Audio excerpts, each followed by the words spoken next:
TJ, if you look back 3 or 4 years ago when Alex got here, how raw was he rushing the passer? I don't know that he was raw. I think that he just loved the first thing that comes to mind is he loved the cross chop. That's all that he would really do is cross chop, and it was a bad cross chop. It wasn't great. It was like a very high jump, like skip, and he tried it every move.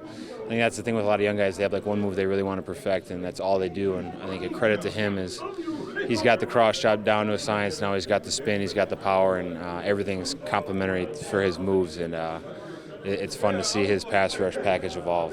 He had made three of the last 4 plays in that Colts game. Does that what does that say about a guy in his development is he can take over a game in that situation?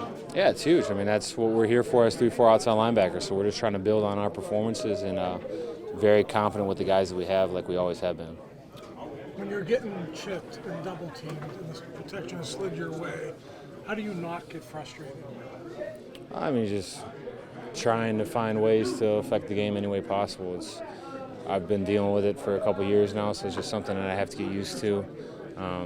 Never fun to get the rib shots and all that stuff, but it's something that I have to deal with and still try to affect the game as best as I can. Batted balls and getting in interception lanes, is that part of the deal?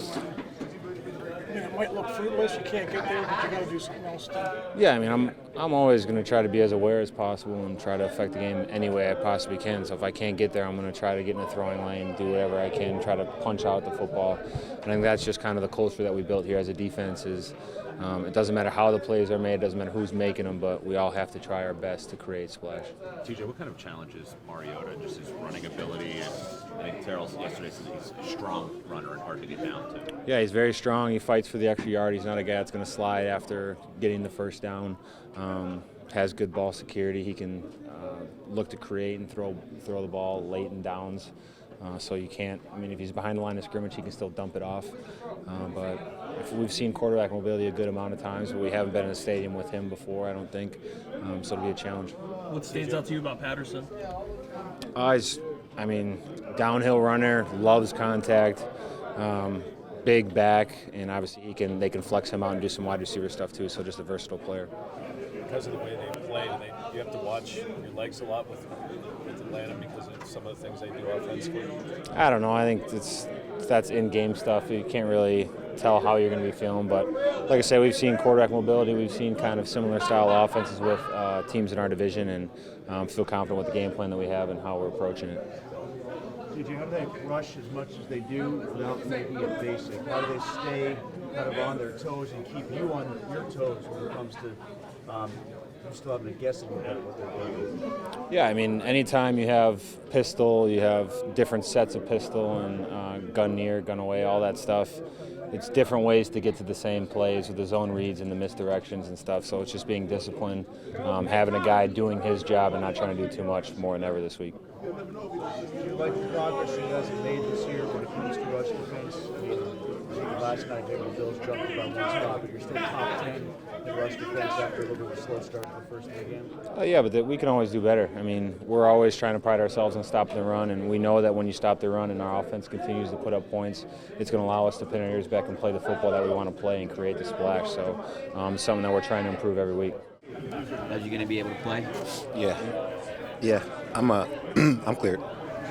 How'd you feel this week? Good. Yeah, I felt good. First day doing stuff. Just getting back to the movements and moving around. Sorry. It felt good. Do you think is it a type of injury where rest just helps? Is that kind of what? Well, most injuries rest help. I think all injuries though. But yeah, rest will help. That's what I was doing the past 2 days. And just letting it heal by itself a little bit.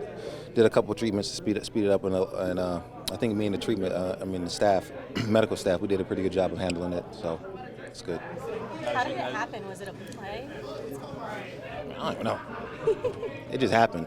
It was no play particular because I didn't even get tackled when I first started feeling it or nothing. I got out of bounds, and the pain just kept getting bigger and bigger, and then I had to go to the hospital. As you guys spend a lot of time together as running backs, to see Benny and Anthony get that opportunity and do well, what did that mean for you to be? Yeah, man. So when I had scored the touchdown, first time I felt this maybe a couple plays before that. What are you doing?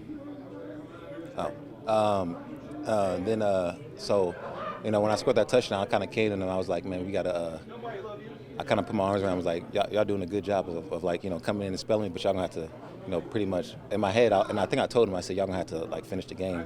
Because and I think it was a drive, it was coming back, and then I think Ant had a screen, but, that was going to put me in, but I was like, nah, I can't let Ant get this one. And he did it, and then I think like a couple plays later, I was like, yeah, I can't go no more. So I was like, on the sideline, I say, this room right here, is doing a good job, and we're going to be the backbone of the team right now on offense. Just coming out this room alone, we're going to keep making plays, but not just me. It's going to be all of us. And I think they did a good job. I think they did a good job all year, including Jalen and Ant and Benny. I think all of them did a good job of just working together as a team, and finishing out the game. And not only that, but just making plays for us, in all aspects, special teams. They're going downfield and making plays, tackling, pass protection, making big plays and runs like Jalen did. And when he was in against the Saints, and then Ant and Benny coming in, just this game finishing out, making big plays and scoring for us too. So I think that's just how good our room is. When Benny made that touchdown, did you say anything to him when he came on the sideline? I was at the hospital. Oh, you went. Okay. I wasn't even there. Yeah. Najee, how important is it for you guys to continue that momentum in terms of a rush attack this week, given how much Atlanta likes to run the ball too good? So Atlanta got a good duo with obviously Mariota and Cordell. So they got a good offense, explosive too, and they're making big plays down the field. So for us to keep this going up on our side, we're really just worried about the things we got to handle, and the defense can worry about what they got to do. But for us, just keeping that and keep building weeks of us coming out the bye week and stacking bricks like we were doing. I think that's important. I think that's a big portion of our offense. I think that is our offense really. So when we keep doing that, controlling the time, controlling the ball, and we wearing down the defense, I think that's when the bigger plays come downfield. You guys, since the bye week, are like plus 25 minutes in the time that was out. How crucial has that been? How big is not turning the ball over been? Yeah, man. So that was something that was really important on us coming in the bye week. One thing we talked about is how we got to control the ball and help our defense out a lot. Our defense go out there, they run a lot of plays, they're a good defense, but we got to help them out as much as they help us out. So for us to control the ball and control the clock, keep running the ball and pounding and then wearing down the defense, it puts us in a good position and it makes us have more explosive plays. Thank you, guys. George, how has your relationship with Penny developed over the last several weeks?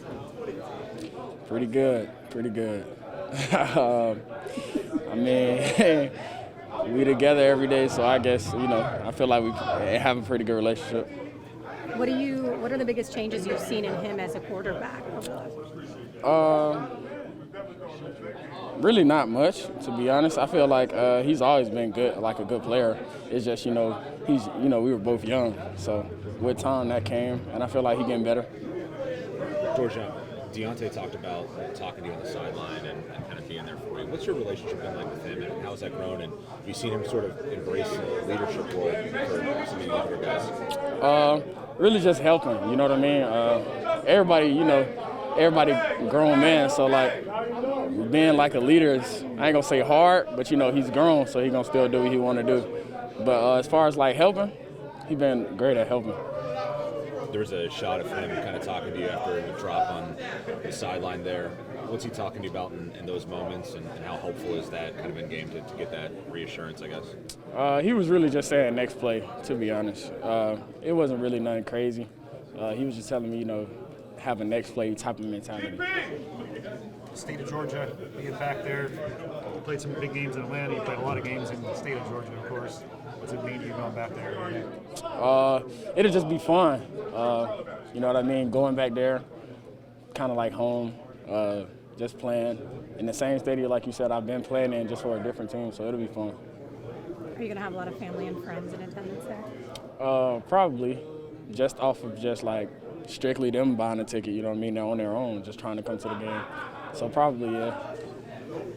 George, you've seen a lot of growth in the rush defense for you guys. You've seen some growth in the run game, and it seemed like against Indy, the pass game started to take some progress too.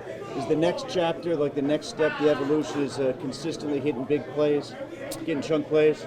Yeah, I feel like that's for like any team.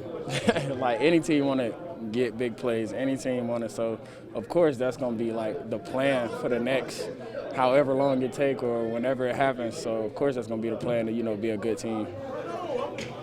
Did you think in the end zone, did you kick yourself that you should have made that catch, or was it beyond you when you running it back in the end zone earlier in the game? Me as a receiver, I want to catch the ball, but I don't really, kind of let that get to me because when I make a one-hand catch, people be asking me, is that your best catch? So, like, either way, as me as a receiver, I want to catch it, but you can't down yourself for it. You're catching that third down over the middle. Most of your catches have been on the sidelines. A lot of your routes are sideline routes. Was that you like walking in the middle of the field like that over to third down? Yeah, just whatever, like the play call. I play outside receiver, so most of my catches are going to be, close to the sideline or on the outside. But, like, whenever I got a chance to, break across the middle or whatever the play is, whatever they want me to do, if it's across the middle, then, yeah, I'll do it. And the two-point conversion, is that just you knowing, is it just scramble drill at that point? Do you know where you're going? Like, for you to go there, Kenny knew you were going to the corner? Is there communication there? Is it just what you're supposed to do? It was like it was just kind of a scramble drill because I ain't have no specific route. Like, I ain't have an end cut or slant. You see what I mean? I just had a fade. So, after a fade breaks down, there was no, you know what I mean? You're just trying to get open. So, yeah, it was just scramble drill.